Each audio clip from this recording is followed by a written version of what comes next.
This is the HaltingWinter Podcast. I'm your host, Seth Winterhalter, the founder and head coach of our coaching program, which is designed to help people and organizations operate at their peak performance, physically, mentally, and emotionally. This week at HaltingWinter, we've been talking about desires, goals, and drive.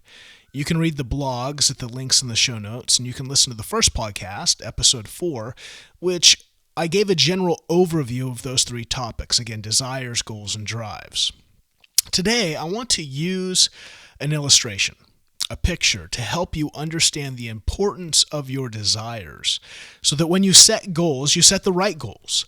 And when you need to muster the drive and determination, specifically in those hard times, it's there for you. It's in abundance.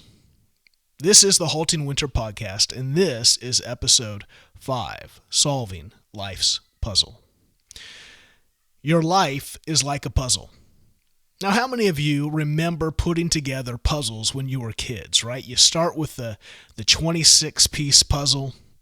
You move up to the 50-piece, the 100-piece, the 500-piece, and then the 1,000-piece, all those little tiny pieces. You see, your life is a collection of pieces like a puzzle. Those pieces are the experiences you encounter in every area and aspect of your life. And when you put those pieces together, those experiences together, they create the picture of your entire existence. But no one hands you a box of puzzle pieces when you're born and tells you to put together that puzzle into a coherent picture. There's no limited number of pieces, and there's no box cover revealing the picture your life is working toward.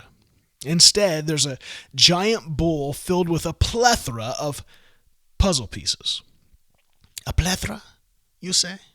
Yes, a plethora. Many. An abundance. It's almost overwhelming how many experiences you have to choose from. Some of which are chosen for you. Others you will be able to choose for yourself. Think about that for a moment. The choices, those puzzle pieces of your life, there are puzzle pieces that you don't get to choose. You don't get to choose who your parents are. You don't get to choose who your siblings are, your extended family, your family friends. You don't get to choose where you live. You don't get to choose the house that you grew up in. And not just the physical location of that house, the physical attributes of that house. You don't get to choose the mental realities, the values, the belief systems. You don't get to choose the emotional realities, what you will encounter because of your parents and siblings and the people that they bring into that home. You don't get to choose your schooling, your teachers. You don't get to choose some of those puzzle pieces. Now, you do get some choice in your hobbies, right? Maybe the sports you play, the music, the arts that you might experience, maybe the extracurricular things. Maybe those are video games, the way you play. But again, in light of those, you don't get to necessarily choose things like your coaches, your teammates. There are other elements there that you don't get to choose. You don't get to choose all of your friends. Maybe you get to choose some of your friends, but especially when you're a kid, sometimes your friends are created by just the context, the neighborhood that you live in, the neighbors that you have, the friends that your parents are with. Now, you do get complete choice in these areas, specifically when you're growing up. You get to choose your behaviors. You get to choose your actions. You get to choose your responses. You get to choose your relationships, at least the dynamic of those relationships. You get to choose what you give to those relationships and what you take. You get complete choice in your decisions, especially as you get older and you experience more freedom, and those decisions will begin to paint more of the picture of your life. See, until you are 18 to 22, many of the puzzle pieces, those life experiences, are chosen for you, or they're significantly influenced by other people. This is why I highly recommend for children, again, if you're a parent, listen to this, I highly recommend for children to have as many experiences as possible within the context of the safety and the oversight of their parents. Parents should be active in trying to allow their children to discover their abilities, their passions, and their deepest desires. Parents should avoid pushing them towards what they think is either A, best for them, or determining who those children are already without them actually experiencing those things. Now, it's one thing to see potential. It's one thing to see skills and to see their passion. But I think those are the conversations we want to have with our children. And remember, they're just children. They need to experience as much as possible in those first 2 decades of their life to really discover themselves. Parents should encourage them to participate in all kinds of class electives and all kinds of extracurricular activities, from sports to music to drama, etc. And summer is a great time for them, especially if parents financially can help their children with things like gas and car payments and insurance and whatever as they get older they might need. That doesn't mean our kids don't work, but I would also say, man, the opportunity for those kids, especially in their teen years, when they're making decisions about their future, whether that's college or some kind of vocation, that they could get experience in some of those fields, maybe do an internship, maybe get a job in some of those fields. But I hope that I would be able to not have my child worry about finances, and instead, if they would use that time to do a specific internship or something in a field where they could get a more hands-on approach, a hands-on experience to see if that's something that they're maybe more interested in. Again, before they make financial decisions for 4 years of college at hundreds of thousands of dollars, wouldn't it be better for them to get some experiences to even see if that's a field that they would want to be in? Again, how are we helping them choose out of that bowl of puzzle pieces the ones that might best fit the picture of their deepest desires? Parents, think about the puzzle pieces. Think about those life experiences that your children are using to paint the picture of their lives. It's their picture, it's not ours. These early puzzle pieces help shape the frame of the puzzle. Remember, the first 20 years of a child's life is really shaping the frame of that puzzle. It's not shaping the center. That center is theirs to choose. They need to own that. Again, we want to be influences. We want to help shape, but they've got to own that. And if they don't own that, if they delay owning that, that is going to set them up for, I think, some big failures. You want to talk about midlife crises? I think midlife crises happen predominantly because people don't know themselves. They're living in light of other people's realities, parents, mentors, significant influences in their life. And all of a sudden they come to a point where, like, I don't know if this is actually me. I don't know if this is actually, I don't know if I'm living out of my deepest desires. Maybe I'm painting someone else's picture for them. Again, parents, remember, we are shaping, and we want to shape in a way that allows them to actually paint the picture of their lives with their decisions. They need to own those things. We want to help give as many puzzle pieces for them to draw on, for them to experience those things, to be able to make then wise decisions as they take more ownership of their life. The first 2 decades of someone's life is creating the frame of that puzzle. It's not the main picture. The main picture is formed when they begin to know themselves and make decisions, their own decisions based on their own desires. Now they come into adulthood. Now they're coming into their 20s. Now you're making decisions. You're making choices. You are choosing the puzzle pieces. Yes, there's still influence, even significant influence. And there's weight on your choices, family, mentors, friends. But again, you need to own that you're making decisions.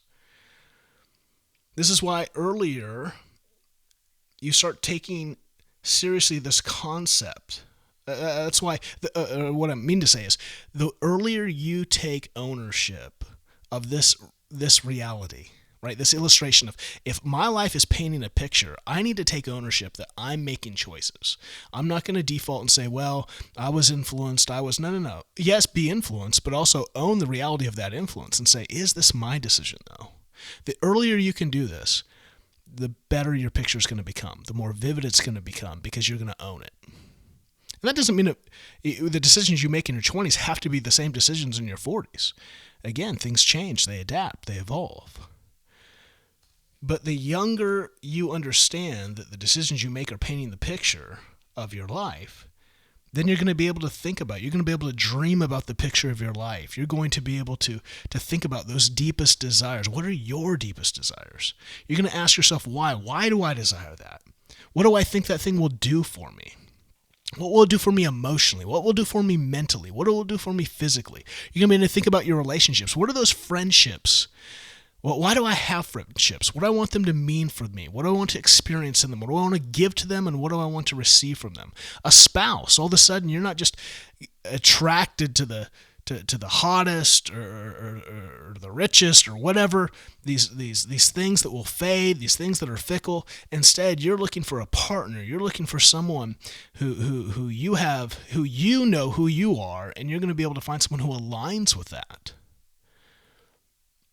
You're doing the hard work of thinking, and so that you can make wise decisions. You're thinking about your vocation and the finances for the life that you want to have. What kind of flexibility, what kind of freedom, what kind of advancement? Does it align with purpose and passion? Do you know your purpose and passion?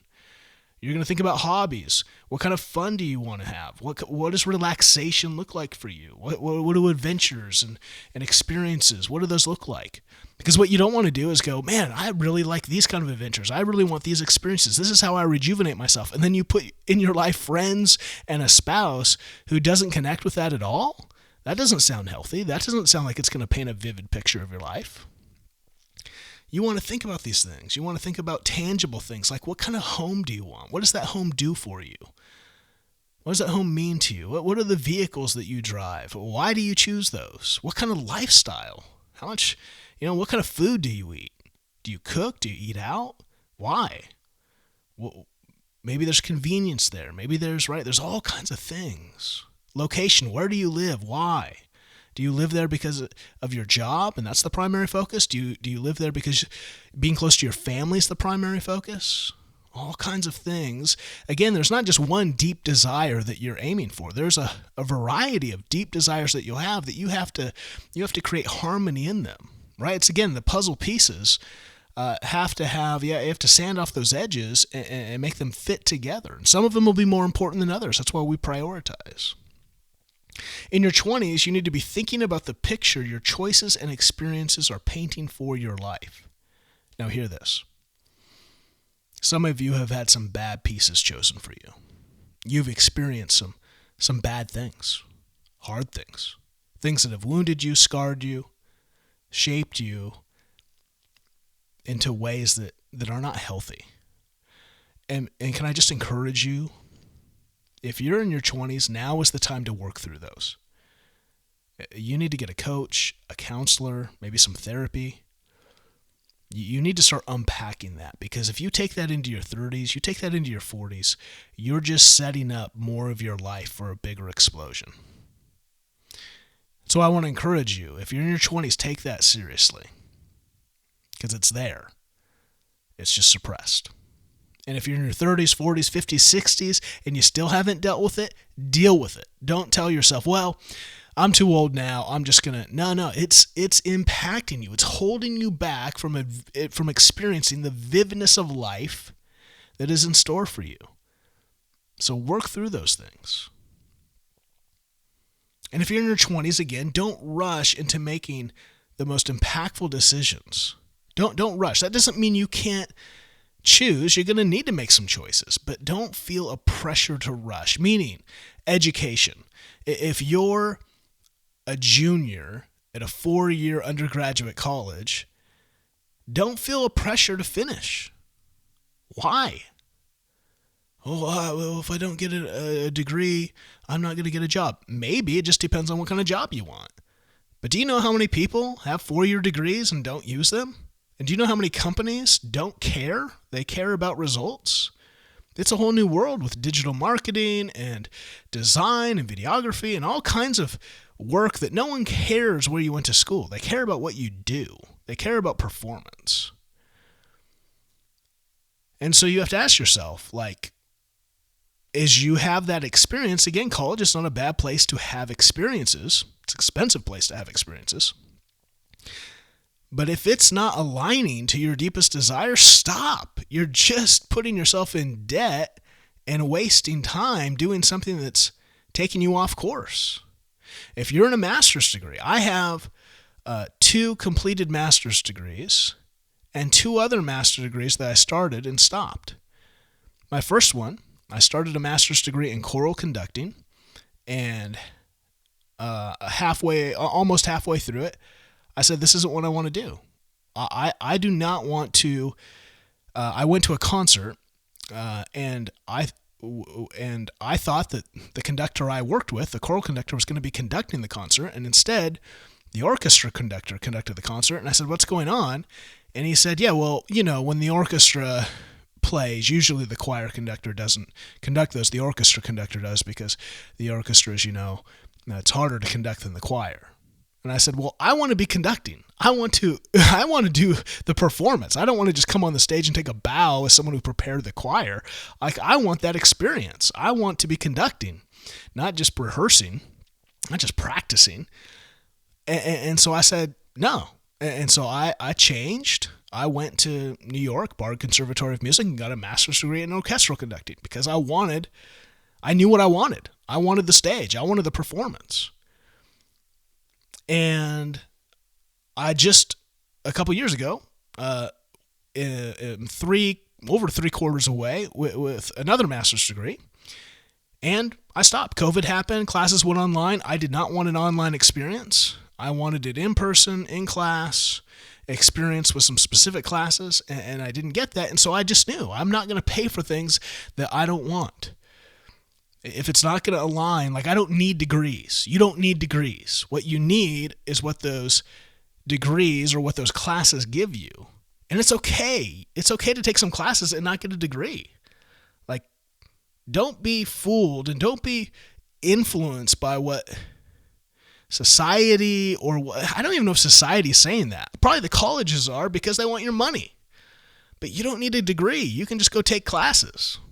Nothing wrong with just taking a class or two in the specific thing you want to learn. It's like, I don't go to the library and go, I got to check out every book here. No, I just take out whatever I want. Maybe it's 1 book, maybe it's 100 books, but I don't have to check out every book. Why do you feel like you have to go to college and get a degree? Why can't you just take some classes? Okay, hobby horse. But that's what I'm saying, right? You got to think through the pressures that you feel, and why do you feel those? Are those real? What's it going to do? What's the consequences? Now is the time to really be thinking through those, because again, if you spend 4 years, 6 years, whatever years in school just thinking, well, this is what I'm supposed to do, all you're doing is gaining debt unless someone's paying for that for you. Same thing with a career. Like, if you're a couple years into a career and you go, I don't like this, stop. Figure out an exit plan. Figure out what you do like, and figure what's your plan. Maybe you can't just stop because you have bills to pay and you have responsibilities. I get that, but make the plan. Stop sitting around going, well, it's just the way it is. It's not the way it is. Man, we live in 2022. Like, this is not the way it is. You have incredible opportunities to just change. Man, what a wonderful time to live, that you don't have to sit like 100 years ago in the same path, just grinding, doing something you hate just to eat. Like, a lot of opportunities that you can jump into. So be careful. Education, career, spouse. Be careful. You might not be ready to make the decision to live with someone for the rest of your life, to have kids with them. Be mindful. Are you ready? Do you really know that person? Just because, well, we've been dating for 4 years. Great. That doesn't mean you need to get married. Why? Why have you been dating for 4 years? Why haven't you gotten married? Maybe that's telling you something. Be careful. Ask yourself the questions. When you feel, I need to do this, ask yourself why. Why do you need to do it? Why do you have to finish that degree? Why do you have to stay at that company? Why do you need to marry the girl you're dating? Why? Make yourself answer the question. And now maybe the answer is yes, but maybe it's no. And you're choosing because of some pressure, some external pressure that maybe it's a real pressure, or maybe it's just a felt pressure, and it's not even real. Okay, 20s. Now you're 30s. Now we're beginning to know ourselves. We've experienced some highs and some lows. We've experienced some wins and some losses, some success and some failure. We're learning if we're observing, if we're evaluating, instead of, I meet a lot of people in their 30s, and although they've experienced highs and lows and wins and losses, they can't face anything negative in their life. So they just pretend like it didn't happen, and they're just moving forward. They're not observing. They're not evaluating. They're not really learning. So I want to encourage you, embrace failure. Everyone has failure. Failure is where you learn. You don't really learn much in success. You learn in failure. Embrace it. Learn from it. Observe. You're making strategic choices in light of the picture that you want to create with those puzzle pieces. Right now in your 30s, you're making strategic choices. That picture is becoming more clear of what you want your life to look like. And so you're making strategic choices. You're making intentional decisions to bring that picture into reality. You're doing the deep work of mining what your deepest desires are. What are my deepest desires? You're taking those desires, you're harmonizing them together. You're sanding off the rough edges so they fit together. You're thinking about relationships. You're thinking about your work. You're thinking about your hobbies. You're thinking about the things that you spend your money on, the way you invest your money, all these things. Putting those puzzle pieces together, prioritizing them. Which ones are closer to the center? Which ones are more to the outside? You're evaluating those desires often. You're adjusting. You feel okay adjusting. You're not being held to what, you're not saying, well, this was my plan 2 years ago, and now it looks different, and what will people think? Who cares what people think? It's not their picture, it's yours. It's not their puzzle, it's yours. Don't live for someone else's puzzle. Don't live under someone else's pressure. You have to decide who you are and what you want your picture to look like. Part of your 30s is becoming more confident in yourself and more sure about where you're going. Now, when you hit your 40s, the pieces of the puzzle are pretty much set. That puzzle is pretty much created. Those pieces are pretty much locked in. Now you're grabbing the paintbrush and you're touching up. You're making those pieces shine. You're giving vivid color to those pieces. Your goals are now enhancing that picture. Drive and determination is making that puzzle picture come to life. It's vivid. It's captivating. Now, you may say, man, I'm in my 40s right now, and I feel like I'm back like what you described in my 20s. It's okay. It's a template. It's not a chart to tell you if you're a success or a failure. It's a template to say, where are you at? Now do the work. If you're 40 and you still feel like you're trying to find yourself, that's okay. Be honest. But do the work. Sit down and go, what are my deepest desires? Where have I felt obligation? Where have I felt that my decisions have been more based on what others think or the expectations of others versus what I believe, what I desire? Work through it. Work through it. Do the work. Deepest desires. Number one, deepest desires. What would make you feel good? And I'm not talking about carnal pleasures, temporary things. I'm talking about deep things. What does a life look like that would make you feel joy? Would make you feel like a contributing member to society, someone who works hard, someone who produces, someone who creates, someone who gives back, someone who does more to impact society for good than just be selfish and just suck life from others. We want to be contributing factors. We want to do well, bring good to this life. What would make you feel good? Know your unique self. Deepest desires. What do your relationships look like? How are you connected to the world through people? What does your vacation look like? What is your passion? What's your purpose? What's your avocation look like? How do you rejuvenate yourself? How do you have fun? What do your finances look like? What are you pouring your money into? What are your deepest desires? Flesh those out. That's how you get to know yourself. What makes you tick? Number two, think about your goals. Once I think about those deepest desires, then I think, how do I turn those dreams, those desires into reality? I reverse engineer. I say, my desire is this. My desire is to have a thriving marriage. Okay, where are you at? Are you married? No. Okay, well, you got to meet some people. You got to date. You got to become committed. You got to get engaged. You got to plan the wedding. You got some work to do. So reverse engineer it. Hit the goals. I'm already married. Great. Where's your marriage? Do a status check. What's thriving? What's not? What's broken? Do some work.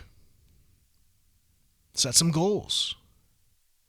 Now remember, the desire is the ultimate goal. Reverse engineer and break that down into small, actionable goals that you can actually take charge of day by day, week by week, until eventually you climb that mountain and you experience that deepest desire.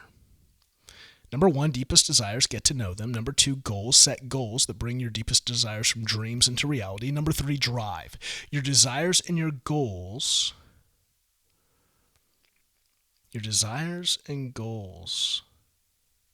paint the picture. They paint the experience of your life. Your drive is tied to making that picture a vivid reality. Every morning you need to look over. You need to think about that picture that your desires have painted. You need to look over your goals. You need to see how those goals connect to that picture. You need to say yes to those goals, those action steps. And you need to say no to almost everything else. Let me repeat this. This is that third component, drive. Drive is what ignites the fuel and the fire to accomplish your goals. You need drive, determination, perseverance. How do you get drive? You get drive not by watching motivational clips and listening to quotes. Again, those aren't bad. They're just not real drive. Real drive to accomplish your goals, to paint the picture of your life, means you got to go back to that picture. If it's a deepest desire, you want to think about that picture. You want to think about it. You want to reflect on it. You want to go, that's what I want. And you want to read over your goals. And you go, yeah, that's what I need to do. And then you got to go do it. But those goals and that picture should help you say yes to the things that will help bring that to fruition. And those goals and that picture will help you say no to the things that will distract you from that picture. Your life is a puzzle, and this world is filled with all kinds of pieces, some that are chosen for you, many that you get to select from. Choose wisely. Choose with intentionality. Choose with the picture in mind of the one you're painting with the decisions and choices of your life. If I can help you, if I can help clarify desires, help you set realistic yet challenging goals, help you with the drive and determination needed to make the picture of your life a reality, reach out to me, HaltingWinter.com. You can follow me and connect with me in all the various social media channels. Just search for Seth Winterhalter. Again, you can go to the links in the show notes. Here's the thing, though. Here's what I want you to do. Here's your action step. Deepest desires, goals, drive. I want you to think about the picture of your life. Think about the picture that you want to paint. Think about the picture that one day the totality of every experience in your life will paint. And don't just let experiences come to you. Choose them. Choose them. Now go paint that vivid picture. I can't wait to see it.